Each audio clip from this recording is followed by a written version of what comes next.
Yo, what is going on, guys? I have another review video today. It is going to actually be on the Padsmith pad. It is their very first mouse pad, so I will be a bit more lenient, but I actually don't have a whole lot of critiques here. They're going to be very subjective, obviously. So first off, I want to talk about the size. It is 490 by 420, so it is going to be the same size as an Artisan XL pad, which is a very good size, and it's very, very in the middle for everybody. It's not too big, it's not too small, but I will always prefer 500 by 500. That is really the only thing I have to say about the size. It is obviously subjective, and obviously people don't need that gigantic square. That is just my personal preference. So the next thing I want to talk about is the feel of the pad. I don't use arm sleeves anymore. I actually really like how much more stopping power I get from my skin on the pad. Typically textured pads are a bit more, abrasive or annoying to deal with, but this pad was actually incredible because it is textured, but it is not as bad as an Artisan Heian. It is actually much less textured, but it also does retain a lot of that speed that a Heian gives. Another thing that's very Artisan-like is the plushiness. It's definitely more reminiscent of something like an X-Soft. It's really in between a soft and an X-Soft in my opinion, because it doesn't feel as nice as an X-Soft does, but it's definitely not as firm as a regular soft is. Another thing that it does add is it is pretty thick too. The stitched edges are very, very impressive for their first mouse pad. I have had no fraying. I do not see a single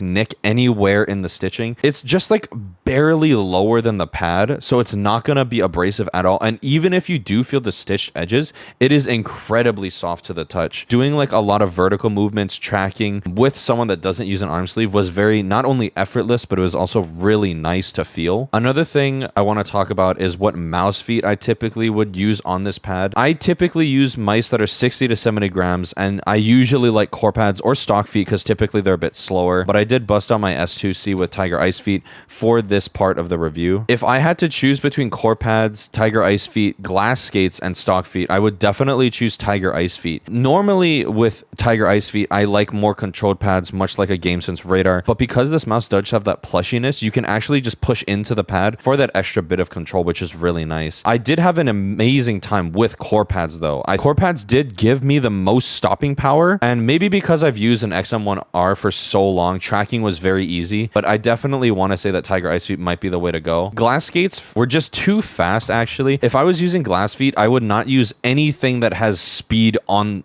as advertisement for the pad, in all honesty. In terms of price, they do have a sale going on right now for $40 instead of their typical $45, and I think that $40 is a really good price. $45 is kind of pushing it to me, but I think $40 is incredibly fair for what you are getting with this pad. You're getting a good size, you're not getting abrasive texturing, you're getting really good stitched edging, and then you're also getting an amazing design. It is obviously very out there, and it's not going to match everyone's setup, but it is so pretty to look at. But overall, I really do feel like this pad is really worth the $40. Like I said, the closer you get to that Artisan level, you really have to put up to Artisan standards. Although they do say that the rubber base is imported from Japan, it is not the true to form Artisan base, so it's not nearly as good, but it is very good. Even on top of my pad, you can see that I can shake everything on my desk except for the pad. And then another thing too is I did play with it on my actual desk and it never moved once. But I really do feel like they pulled a lot of inspiration from Artisan pads. They said that the base, the size, and definitely you can notice that the plushiness is very Artisan-like, which is really good. I want more companies to understand how important Artisan is as a brand and as a standard for gaming mouse pads. But yeah, that pretty much is all for the review. It's very short. Mouse pads are very, very difficult to make a longer video about because they're so subjective to everybody. But yeah, my next review is going to be on my GameSense MVP that I got. Oh, but yeah, in 2 days I should have a video, the GameSense MVP wireless. Very, very good mouse for the price. But yeah, I hope you guys all have a wonderful week, and I'll see you in the next video. Peace. It's like you complain about not having food. I just didn't eat enough.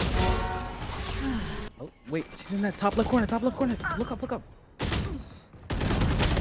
You should. She's above. Put this guy in phase. Sorry.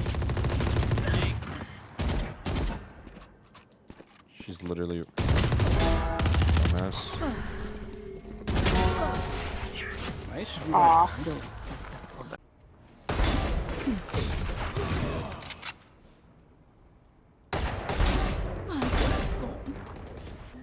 Bruh, Cypher.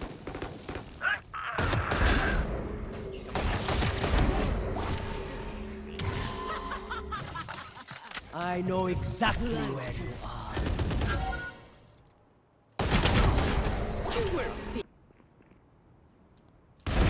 Ay, corazón. Stealing sight. Parasite. Oh, Ray's just speaking U-Haul. She's gonna kill me. Finished. One's to the left phone. That's popping off. Yeah, you think? Nice.